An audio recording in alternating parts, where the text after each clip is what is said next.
Ya, Assalamualaikum warahmatullahi wabarakatuh. Selamat malam teman-teman semua. Kami dari kelompok 2 ingin mempresentasikan tugas kelompok kami dengan mata kuliah sediaan semisolida dan liquida. Baiklah teman-teman semua, pada kali ini kami akan menjelaskan sedikit formulasi sediaan eliksir dari ekstrak serai sebagai anti kanker dan antibakteri. Baik teman-teman semua, untuk latar belakangnya sendiri kami dari eliksir itu sendiri sediaan yang berupa larutan yang mempunyai rasa dan bau yang sedap, mengandung selain obat juga tambahan zat seperti gula atau zat pemanis lainnya, zat pengawet, zat pewarna, dan zat pewangi untuk digunakan sebagai obat dalam.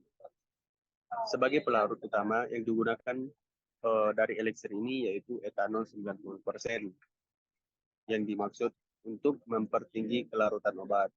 Jadi dapat ditambahkan gliserol, sorbitol, dan propilen glikol sebagai pengganti gula. Dapat ditambahkan sirup simplex. Jadi eliksir ini merupakan produk yang kurang umum. Eliksir umumnya mengandung obat yang poten seperti antibiotik dan diformulasikan dengan rasa yang enak dan biasanya sangat stabil. Jika perlu, rasa pahit dan rasa yang memabukkan ditutupi dengan fluor. Dan pewarna buatan dapat ditambahkan untuk memberikan penampilan yang menarik. Jadi seperti itu teman-teman.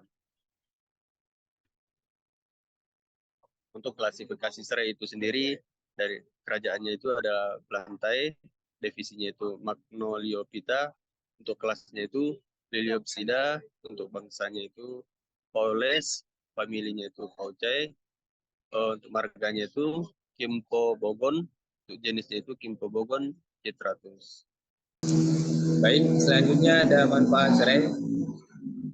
Yang pertama ada anti kanker, yang kedua mengatasi diabetes, mengobati anemia, mengatasi bakteri dan jamur, mengeluarkan racun dari dalam tubuh, menurunkan kolesterol jahat, menguatkan sistem saraf, mengurangi peradangan, mengobati penyakit kulit, dan yang terakhir ada meredakan sakit kepala.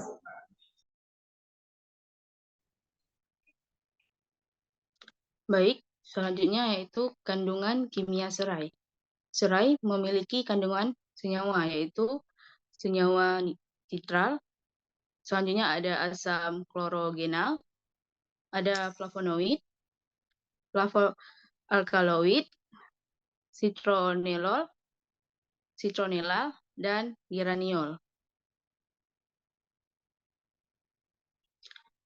Metodologi percobaan. Yang pertama ada alat, yang kedua ada bahan, yang ketiga ada formula, dan ada yang keempat prosedur pembuatan.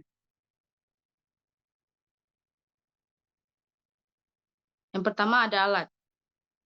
Pada praktikum ini membutuhkan alat seperti timbangan digital, gelas ukur, beker gelas, pipet tetes, batang pengaduk, cawan porselin, oven, kaca arloji, mortar, dan stemper.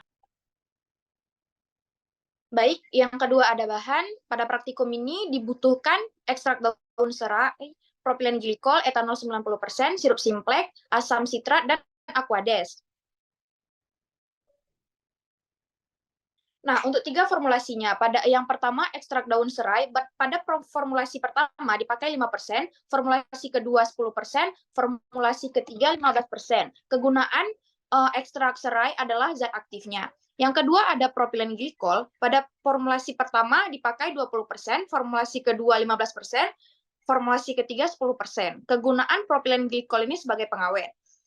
Ketiga, etanol 90%. Formulasi 1 digunakan 5%, formulasi 2 digunakan 10%, formulasi 3 digunakan 15%. Kegunaannya sebagai pelarut.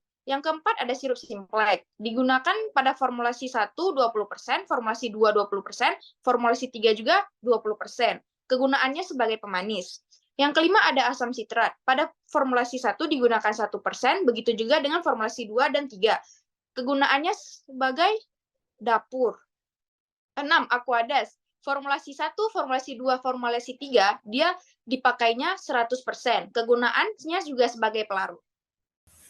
Oke, selanjutnya ada prosedur pembuatan, yaitu dalam pembuatan skala laboratorium pertama, disiapkan timbangan. Kemudian, timbangan ester serai, kemudian diukur dengan propilen glikol dan etanol sesuai dengan formulasi. Kemudian estraserai dan propilengikol ini dimasukkan ke dalam beker gelas sedikit demi sedikit. Kemudian aduk sampai homogen. Setelah homogen, tambahkan etanol 90%. Aduk hingga homogen. Timbang asam sitrat dan sirup simplex. Kemudian gerus sitrat hingga halus. Kemudian tambahkan sirup simplex dan campurkan ke campuran yang pertama digerus hingga homogen. Baik, selanjutnya ada uji viskositas digunakan viskometer yang sudah bersih. Pipetkan cairan ke dalam viskometer dengan menggunakan pipet. Lalu hisap cairan dengan menggunakan husbal sampai melewati 2 batas. Disiapkan stopwatch. Kendurkan cairan sampai batas pertama, lalu mulai perhitungan. Dicatat hasil dan lakukan perhitungan dengan rumus. Diusahakan saat melakukan perhitungan, kita menggenggam di lengan yang tidak berisi cairan. Selanjutnya ada uji berat jenis. Berat jenis diuji dengan menggunakan piknometer.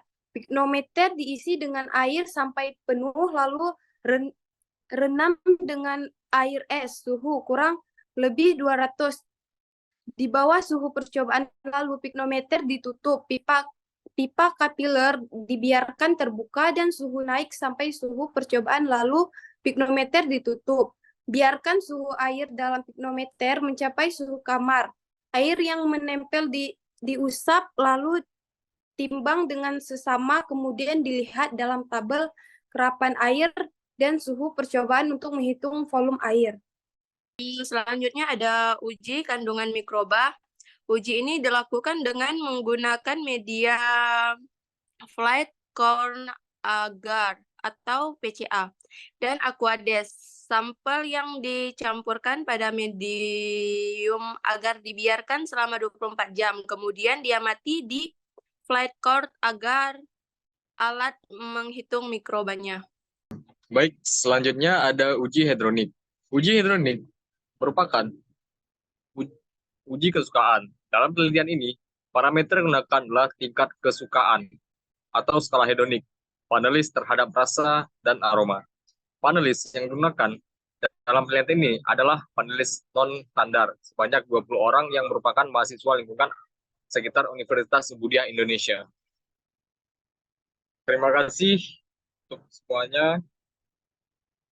Sekian dari presentasi kami. Lebih dan kurang, kami minta maaf apabila ada salah kata.